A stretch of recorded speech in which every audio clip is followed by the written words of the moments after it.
17ই November RG Kar কাণ্ডের 100 দিন পূর্ণ হচ্ছে। ক্যান্সারে নেই আর ভয়, NCRI হবে এর জয়। আপনাদের ভরসা নেতাজি সুভাষচন্দ্র বোস ক্যান্সার হসপিটাল। ওই দিন অভয়া মঞ্চের ডাকে একগুচ্ছ কর্মসূচি পালন করা হবে। 100 সাইকেল মিছিল, 100 মশাল, 100 সেকেন্ড নীরবতা, 100 রাস্তার মোড়ে প্রতিবাদ কর্মসূচি। বিকেল 5টায় সোদপুর থেকে শ্যামবাজার পর্যন্ত মিছিলের ডাক দিয়েছে বিভিন্ন চিকিৎসকদের সংগঠনের যৌথ মঞ্চ। সেই দিন রাত 8টায় নীরবতা পালন করা হবে।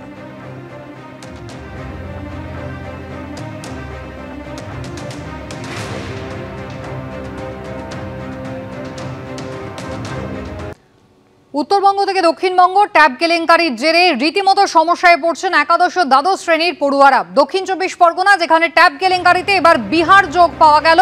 প্রায় জেলার 25 থেকে 30টি স্কুলের প্রায় 350 জন পড়ুয়ার ট্যাবের টাকা চলে গিয়েছে বিহারে। আর অন্যদিকে মালদায় যারা গ্রেফতার হয়েছে তার মধ্যে একজন শ্রবণ সরকার, তিনি তার বাবা তৃণমূল নেতা, এমনটাই জানা গিয়েছে। মালদার বৈষ্ণবনগরে ধৃত শ্রবণ সরকারের বাবা কালিয়াচক 3 নম্বর তৃণমূল SC সেলের ব্লক সভাপতি বলে খবর। অর্থাৎ এখানে শাসক দলের যোগ ইতিমধ্যেই মিলেছে।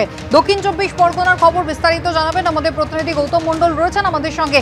গৌতম, বিহারের অ্যাকাউন্টে টাকা পড়েছে দক্ষিণ 24 পরগনার অন্তত 3টি স্কুলের ছাত্রছাত্রীদের।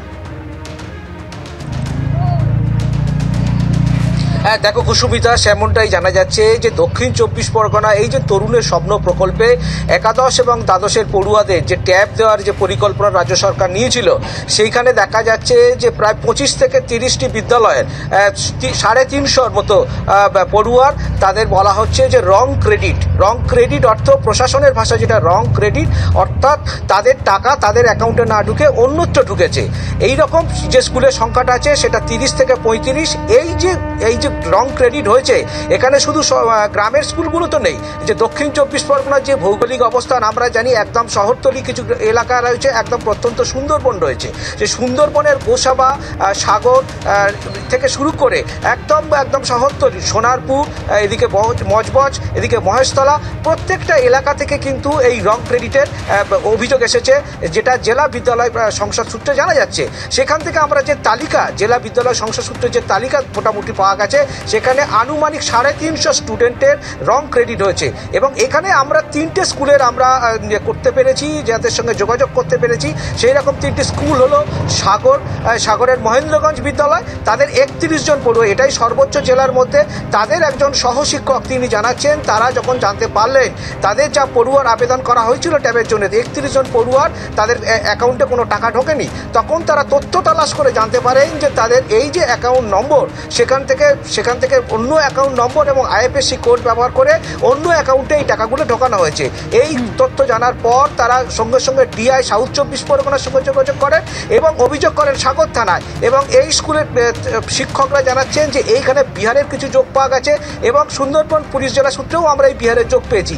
এর পাশাপাশি কুলপির একটি স্কুল রয়েছে, মদনমোহনপুর স্কুল, সেখানে 15 জনের ক্ষেত্রে এই ঘটনা ঘটেছে। তারাও বলছেন যে তাদের একদম নির্দিষ্টভাবে তারা যখন ব্যাংকে যোগাযোগ করলেন, তাদেরকে জানানো হলো কিষানগঞ্জের অ্যাকাউন্টে বেশ কিছু টাকা ক্রেডিট হয়েছে।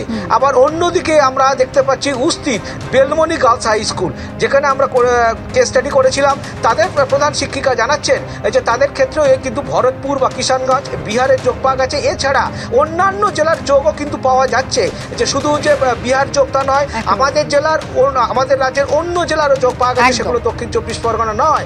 কিন্তু যেটা বাংলা শিক্ষা পোর্টালের মাধ্যমে এই যে স্কুলের পক্ষ থেকে যে করা হয়েছিল, যে যাদের জন্য আবেদন করা হয়েছিল, সেখান থেকে কি করে এই রকম ভাবে অন্য অ্যাকাউন্টে টাকা চলে গেল, সেখানে IFSC কোড কি করে পরিবর্তন হলো একেবারে। এবং লালবাজারে সাইবার ক্রাইম শাখা কিন্তু ইতিমধ্যেই অনুমান করছে যে এর পিছনে আন্তঃরাজ্য প্রতারণা চক্র কাজ করছে। তবে শাসক যোগও কিন্তু ইতিমধ্যেই মিলেছে।